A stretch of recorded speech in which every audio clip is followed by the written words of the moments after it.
지금 우리는 총회 주제를 가지고 복음으로 교회를 새롭게, 세상을 이롭게, 이 주제로 세 번째 주일입니다. 총회 주제 선구로 3일째 이제 말씀을 나누게 됩니다. 교회가 선한 영향력을 나타내려면 교회가 회복이 돼야지요. 교회가 회복이 되려면 누구도 아닌 나의 회복에서부터 시작될 것입니다. 우리는 모두 같은 마음으로 사모하는 일이 있습니다. 하나가 되고 진정한 초대교회 공동체를 이루고 만나면 믿음 안에서 서로가 좋고 서로가 기뻐하는 정말 그런 교회를 우리가 꿈꾸고 기도하고 원하고 있습니다. 그러나 가끔은 그러지 않는 현실에 우리가 모이게도 되지요. 안타까워하기도 하는 것도 사실입니다. 그러나 회복이라는 큰 목적과 목표 아래에서는 누군가의 희생이 시작되어져야 할 겁니다. 그 희생의 제물이 된다면 하나님은 그것으로 인하여 주의 일을 더하게 하실 줄로 믿습니다.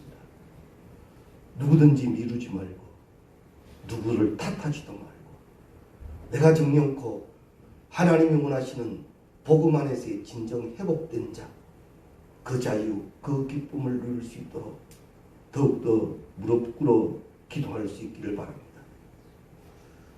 우리가 첫 주에도 말씀을 나누었습니다만 이 일에 있어서 꼭 선행되어야 할 일은 회개입니다. 하나님 앞에 정령코 어찌할꼬 하는 이 간절함이 있어야 합니다. 다시 한번 말씀드립니다. 하나님은 하나님의 소원을, 하나님의 뜻을 누군가의 가슴에 주십니다. 그리고 그 가슴으로 하여금 그것을 소원으로 품게 하시지요. 아, 주님, 이러고 싶습니다. 이렇게 되기를 원합니다. 그리고 그 소원을 기도합니다. 그리고 그 기도에 합당한 움직임이 나타나기 시작합니다. 누가 보아도 선하고 거룩하고 아름답습니다. 본받을 만한 합니다. 그때 성령이 도우셔서 그 응답을 주시죠. 그 현장에 우리는 세워져야 합니다.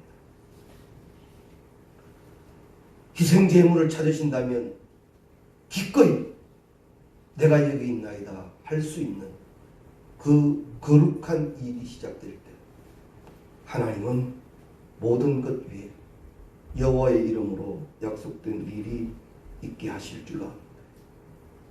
다시 한번 말씀드립니다. 그 거룩한 제사에 희생제물이 필요하다면 내가 여기 있나이다.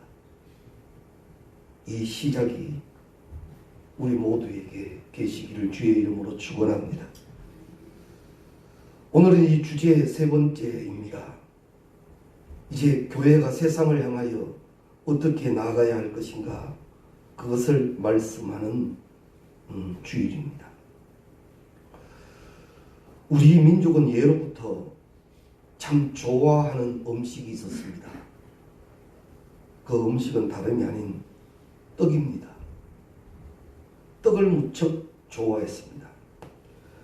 절기나 명절마다 떡을 만들어 먹었고 집안에 대소사가 있을 때도 떡을 만들었습니다. 떡의 이름들도 많지요. 설날에는 가래떡을 썰어 만든 떡국이 있고 단오에는 수리치의 절편이 있고 더위에는 삼복을 몰아내는 정편을 먹었고 이사할 때는 이웃들에게 팥시루떡을 나누었습니다. 아이들 돌잔치에는 백설기를 만들었고요. 결혼과 장례식을 마치고도 떡을 돌리기도 했습니다. 또 우리 고전 동화나 설화에 보면 호랑이가 이렇게 이야기하지요. 떡 하나 주면 안 잡아먹지 그러지요. 호랑이도 떡을 좋아하는 것 같습니다. 그리고 우리의 속담에도 내 말만 잘 들으면 자다가도 떡이 생긴다 그러죠. 그리고 우리 쉬운 말로 웬 떡이냐라고 그렇게 말하기도 합니다. 떡과 관련된 문화가 왜 이렇게 발달되었을까? 거기에 대한 연구가 우리가 짐작하는 것처럼 되어져 있습니다. 어려운 시절, 궁핍한 시절에 절기나 대소사가 있을 때 이웃들과 함께 기쁨과 슬픔과 감사함과 특별함을 떡으로 나누어 함께하였더라라는 겁니다. 서로가 서로를 나누기를 원하며 나에게 있는 것을 좀 더 베풀기를 원하는 그 마음이었다라는 거죠. 그런데 그 나눔이 마을의 공동체를 더욱더 끈끈하게 만들어 갔다라고 합니다. 이처럼 우리 한민족 안에는 이웃에게 나누고 싶은 마음, 섬기고 싶은 마음이 강합니다. 그래서 우리가 가끔 어려운 이웃들에게 요즘도 어떤 성금을 모은다든지 이런 일들이 있으면 참 세계가 부러울 정도로 잘 협조가 되고 있죠.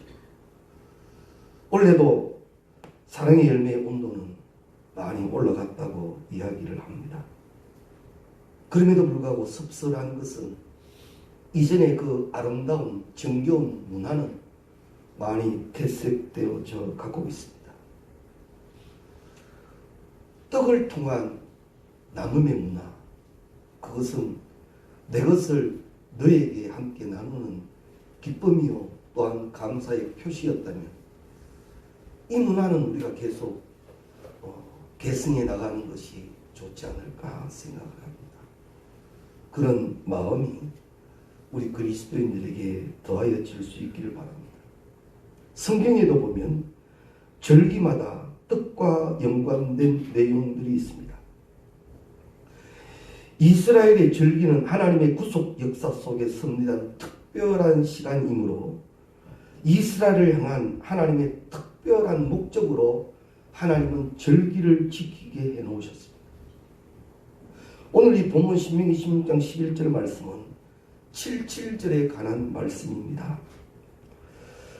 이 77절은 출애굽을 기념하며 일주일 동안 누룩이 들어가지 않은 무교병의 떡을 먹고 무교절의 안식일 이후 초실절부터 시작해서 7주가 지나는 49일째 날의 절기를 말합니다. 그래서 이 오경에 보면 추수의 시작을 기념하는 절기라 해서 맥추절이라 부르기도 하고 또한 곡식의 첫 열매를 드린다는 의미에서 초실절이라 부르기도 하고 신약에서는 오순절이라 부르기도 합니다. 이 77절은 곡식을 주신 하나님의 풍성한 복을 기념하면서 기쁘게 함께 식사하는 데 그 초점이 있습니다.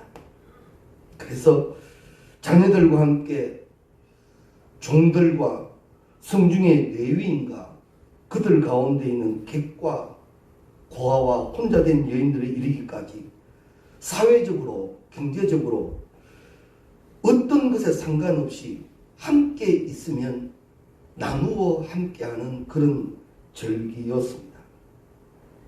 하나님은 왜 이 절기를 지키게 하셨는가 하면 이스라엘 자체가 종이고 나그네의 삶이었는데 하나님께서 그들에게 출애굽을 통한 구원의 은혜를 주셨기 때문에 이제 그들을 등이 하나님의 은혜였음을 늘 함께 확인하라는 의미이기도 했습니다.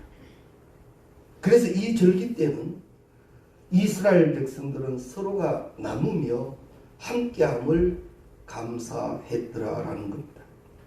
무엇보다도 이 77절의 절기에는 하나님을 사랑하는 것이 내가 하나님을 사랑하는 이 종적 이 은혜가 동시에 내가 이웃을 사랑하는 것으로 연결되는 절기였습니다. 십자가의 은혜라고 볼 수도 있겠죠. 하나님이 내게 베푸신 은혜, 그 베푸신 은혜를 나만의 것으로 가져 있지 않고 그것을 나누는 절기가 칠칠절이라는 그런 말씀입니다. 그래서 이 칠칠절에는 드려져야 할 제사가 있는데 화목제입니다.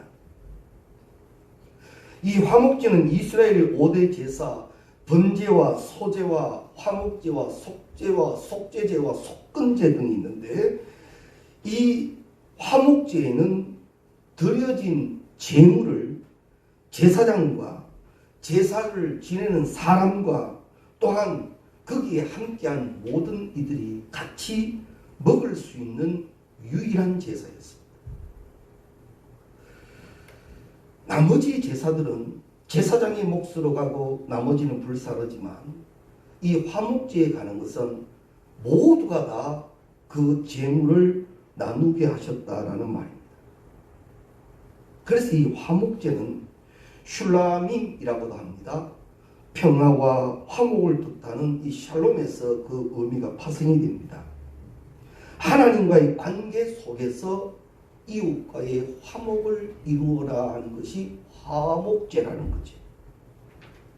그래서 우리가 먼저 꼭 기본적으로 우리가 염두에 두셔야 할 일은, 은혜는 나만의 것으로 멈추어져서 안 된다라는 이 기본을 꼭 가지셔야 합니다.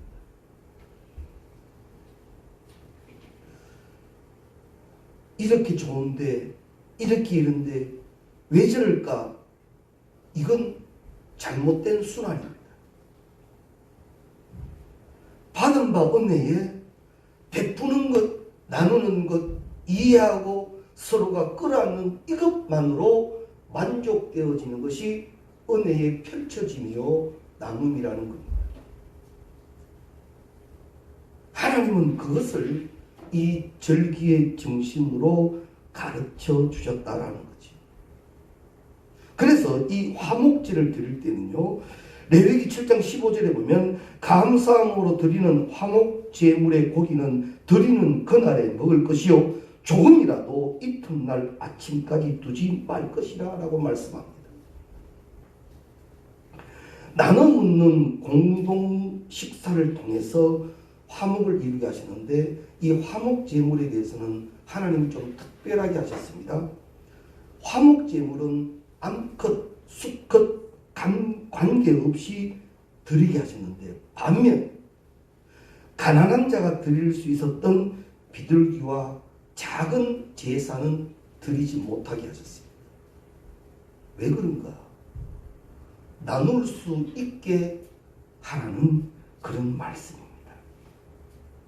그래서 이 고대 사회에 이 고기를 마음대로 접할 수 없을 때 이 화목 제사가 드려지는 날은 온 공동체의 기쁨이요 즐거움이더라는 거죠. 그런데 하나님이 나머지는 불살라지게 하신 것은 뭐냐면, 혹여나 먹지 않고 남겨두고 그것을 혼자만을 위하여 저장하지 못하도록 먹지 못한 것은 불살라지게 하셨어요. 그래서 다 나누어지게 하셨습니다. 이것이 칠칠절을 통한 나눔의 기초입니다. 총회에서 이 본문을 통하여 이 칠칠절을 강조하는 것은, 교회가 은혜로우냐? 교회가 은혜를 받았냐? 그러면 이제 할 일은 그 교회가 나누어지기를 시작해야 된다는 것을 가르치기 위함입니다. 여기서 이 화목제물 이 칠칠절 때에 또 하나로 눈여겨볼 일은 떡입니다. 7 안식일 이 칠칠절의 이튿날 오순절이 되면은 여호와 하나님께 소제로 떡을 드리는데, 지금까지는 누룩을 넣지 않는 떡을 만들어 제사를 지냅니다. 무교병이라지요. 그런데 이때의 떡은 누룩을 넣게 하십니다. 이때의 떡은 떡을 넣는 유교병으로 제사를 지내고 그것을 나누게 하십니다. 성전에서 바쳐지는 소제 중에 유일하게 누룩이 들어갈 수 있는 떡이 나누어지는 때입니다. 이것은 무엇을 의미하는가 하면, 누력을 넣지 않고 어려움 가운데 무교병을 먹었던 그 모든 고통의 때가 이제 지나갔다라는 의미이기도 하고, 이제는 유교병, 누룩이 들은 맛있는 떡을 먹음으로 말미암아 일상적인 복귀를 의미하기도 하지만, 또 하나는 추수가 끝나고 이제 과일을 거두는 시기가 되기 때문에 새로운 시작이 도래한다라는 그런 의미를 함께 가집니다. 그래서 우리가 오늘 이 77절의 의미를 되새기면서 하나님 본문을 통하여 우리에게 주시는 은혜는 힘들고 어려운 시기도 끝나간다. 복되고 아름다운 일도 분명히 있습니다. 이제 그 새로운 은혜로 어떻게 나아가야 할 것인가, 그것을 우리에게 가르쳐 주시는데, 그것은 정령코 네 이웃을 나누는 거죠. 네 이웃에게 나의 것을, 나의 은혜를 나누는 것입니다. 자, 그러면 우리가 좀 더 구체적으로 말씀을 나눌게요. 나는 어떤 은혜를 지금 나누고 있습니까? 하나님이 내게 주신 그 많은 은혜, 그 감사를 나는 어떻게 나누고 있으며 무엇을 나누고 있습니까? 나누어지고 있습니까? 영향력을 나타냅니까? 만일 이것이 이루어지지 않다면 우리는 어떻게 해야죠? 다시 총회 주제 첫 주일로 돌아가야 합니다. 그러지 못함을 애통해야 합니다. 내 가운데 그것으로 충만하여 그 일을 하여야겠는데 그것이 없음을 애통하며 정말 가슴을 부둥켜 안고 아버지여 그 이름을 부르는 우리가 되어야 한단 말이에요. 은혜 받는 것이 목적이었습니까? 맞습니다. 그 은혜로 무엇 하려고요? 하나님은 은혜 주실 때 그 목적이 정명고 이 77절을 통하여 가르쳐 주시는 은혜라면 그것이 나타나야 합니다. 구제를 한다고요? 선교를 한다고요? 그러면 다 됐다고요? 아닙니다. 내 가슴이 나누어져야 합니다. 은혜의 가슴이 나누어져야 합니다. 사랑의 가슴이 나누어져야 합니다. 십자가상의 예수가 나누어져야 합니다. 그게 먼저입니다. 세상이 물질적으로 바뀌어지니까 물질 배분은 다 된 것으로 합니다만 아닙니다. 그것은 세상이 더 잘할 수 있습니다. 하나님의 백성, 하나님의 은혜를 받는 자, 우리만이 감히 해낼 수 있는 그 은혜 말입니다. 먼 곳에 나가지 못한다 할지라도 여기서부터 시작될 수 있기를 주의 이름으로 축원합니다. 여기서부터 교회 밖 반드시 걸어가야 합니다. 그러나 여기 안에서부터 나가 아닌 너희에게 그리스도의 모습, 그리스도의 은혜, 내게 베푸신 사랑의 감기가 나타나는 그 감격이 나누어지는 우리가 되어야 한다라는 말씀입니다. 처음 초대교회는 오순절의 역사가 일어났을 때 막 감격을 하지요. 막 영적 충만이 일어났으니까 아마 스스로를 보아도 이건 무슨 일인가 싶을 거예요. 방언이 터지기 시작하지 않습니까? 기적과 이적과 표적이 막 나타나지 않습니까? 함께 있으니 막 서로 좋지 않습니까?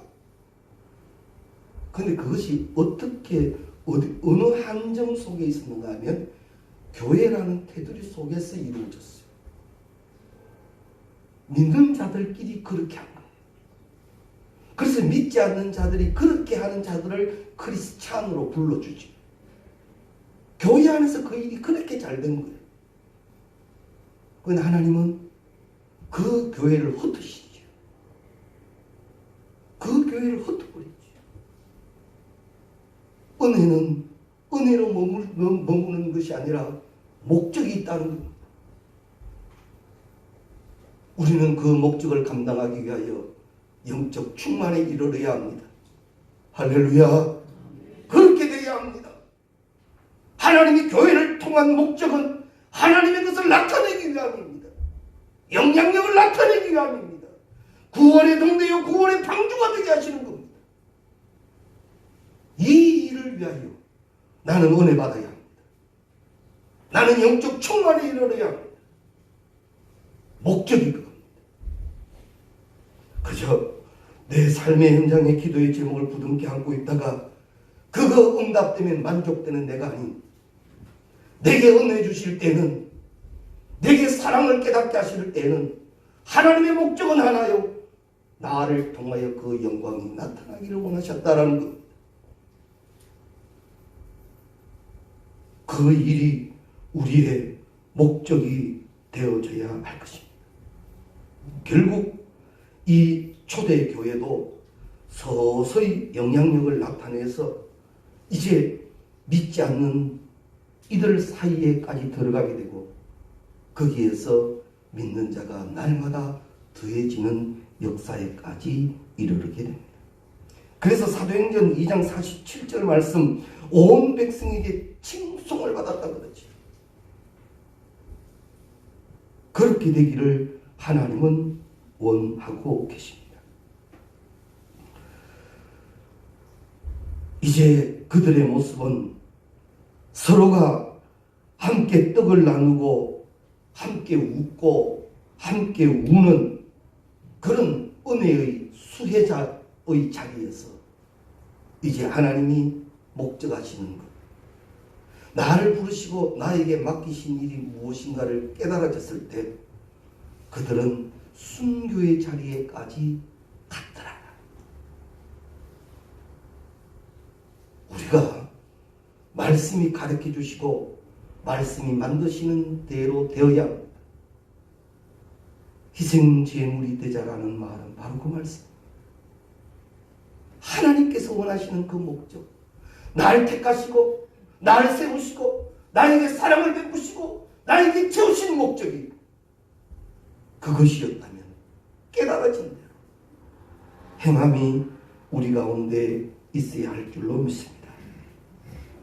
우리나라의 역사 속에서도 이러한 신뢰들은 많이 있습니다. 선교 초기 교회와 선교사들의 사역은 계몽운동을 일으켰고 애국운동이 있게 했고 독립운동까지 큰 영향을 주었습니다.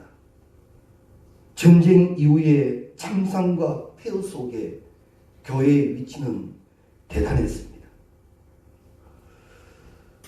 어려운 시기에 이민족 안에 교회는 꼭 필요한 존재였습니다. 그런데 교회의 이런 선한 사역의 역사에도 불구하고 지금 교회는 세상으로부터 외면과 지탄의 종교로 전락해 버렸습니다. 기독교 윤리 실천 운동에서 발표한 2020년 통계에 의하면 2019년 한국 교회의 사회적 신뢰도가 긍정이 31.8%라고 합니다. 그 중에서 매우 신뢰한다라는 표시가 6.7%이고 약간 신뢰된다라는 표시가 25.1%였다고 합니다. 반면 한국 교회의 사회적 신뢰도에 대한 부정적인 평가가 63.9%였다는 거지. 긍정에 비교해서 배가 됩니다. 그 중에서도 이 부정평가에 별로 신뢰하지 않는다가 31%, 전혀 신뢰하지 않는다가 32%라고 합니다. 이것이 지금 현 사회가 한국 교회를 바라본 평가입니다. 누구를 탓하겠습니까? 왜 그렇게 보냐고요? 그게 아니라고 손사래를 쳐도 그들의 평가는 쉽게 바뀌지 않습니다.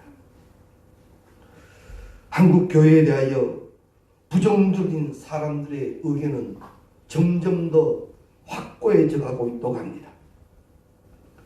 별로 신뢰하지 않는다는 소리가 이제는 전혀 신뢰하지 않는다라는 소리로 바뀌고 있는 추세라고 합니다. 왜 그럴까요? 왜 이런 결과표가 있게 되었을까요?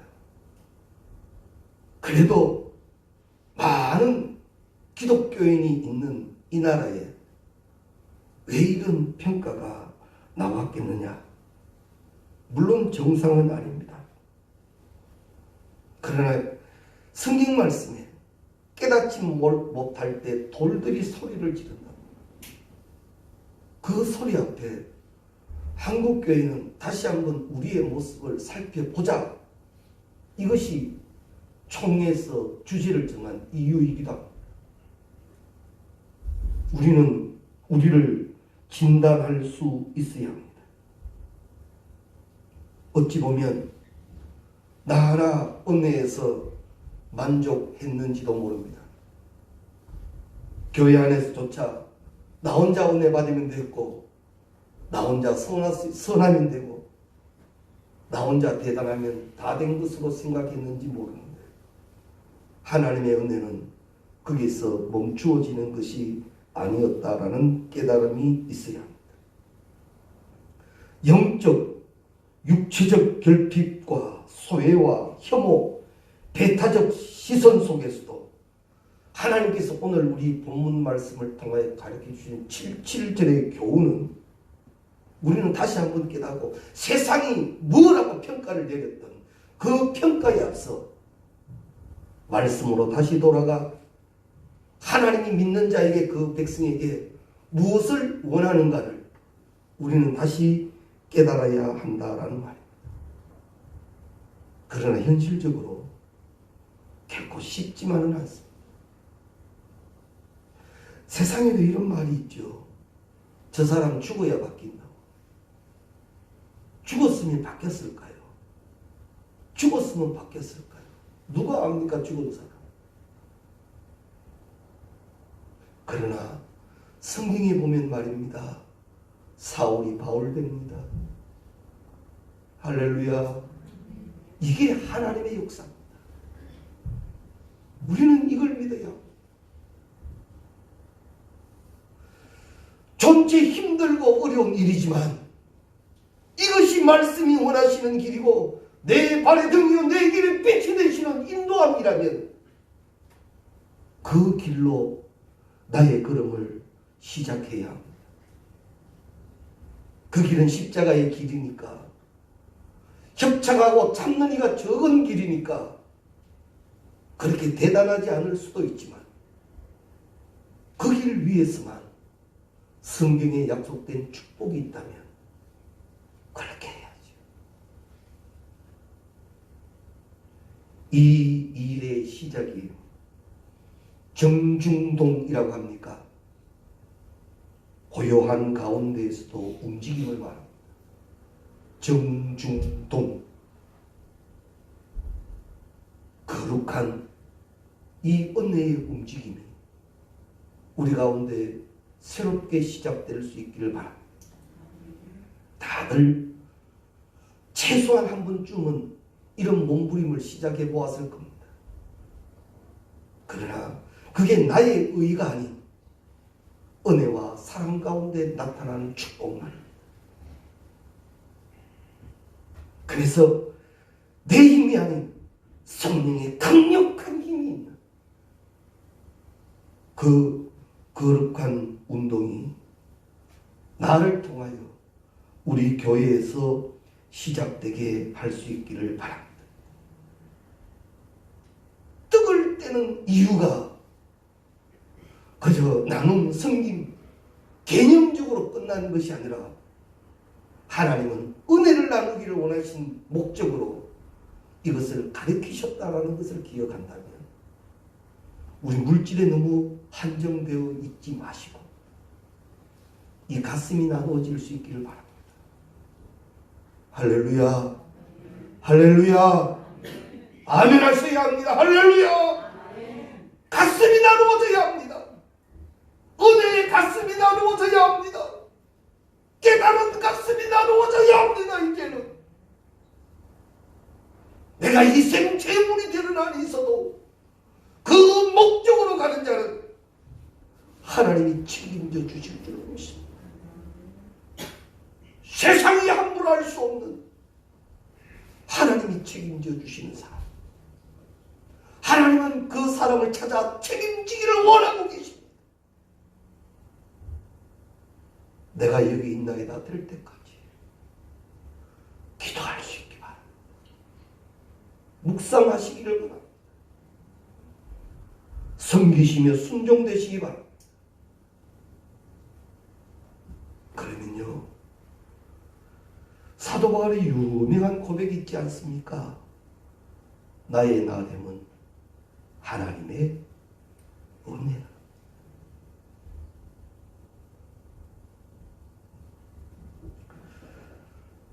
지난주 수요일날 장미한 권사님이 다시 입원을 했습니다.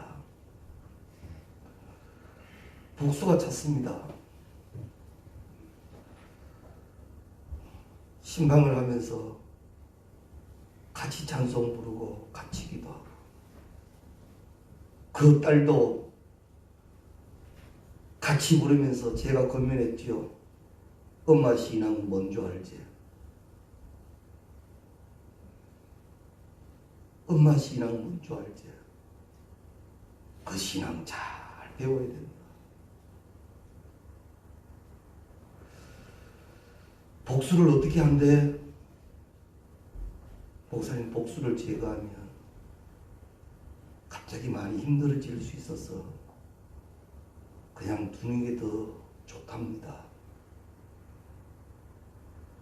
수요일날 입원해도 지금 상태도 그냥 복수를 제거하지 않고 특별한 약 없이 그렇게 있습니다. 그러면서도 그가 원하는 게요, 반열의 사명을 감당하기를 원하는 거예요. 권사 반열 사명 감당하기를 원하는 거예요. 살고 싶은 소리가 먼저 나와야 될 텐데,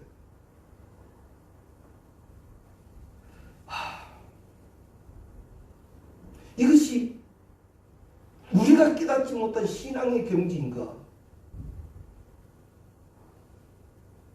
늘 우리의 삶 현실에 매여 있는 우리보다 더 귀한 것을 붙들고 기도하는 자의 모습입니다. 우리말입니다. 다시 말씀으로 돌아가 깨닫고 묵상될 수 있기를 바랍니다. 그리고 하나님이 목적하신 것을 분명히 깨닫고 함께 나눌 수 있기를 바랍니다. 그 공통 분모 없이는 우리는 꽹과리가 될는지도 모릅니다. 말씀을 정리합니다. 하나님은 지금 하나님의 일을 감당하기를 원하셔서 진정 깨달은 그 누군가를 찾으십니다. 그 일에 꼭 쓰여지는 내가 되시기를 주의 이름으로 축원합니다. 기도드리시겠습니다. 감사합니다. 하나님, 정령껏 우리에게 가르쳐 주시는 은혜는, 내가 너에게 베푸신 이 모든 은혜는 선한 영향력으로 나타나기를 원함을 가르치시는 줄 압니다. 받은 바 은혜대로 순종되어지며 깨달은 바 은혜대로 나타나기를 원합니다. 내가 아닌 주의 영광으로 더하여 지기를 원합니다. 아버지 하나님, 받은 바 말씀 신비에 새겨질 뿐만 아니라 주의 말씀은 운동력이 있다 하셨사오니 강력함으로 우리를 주장하여 주셔서 그 일을 능히 감당케 하옵소서.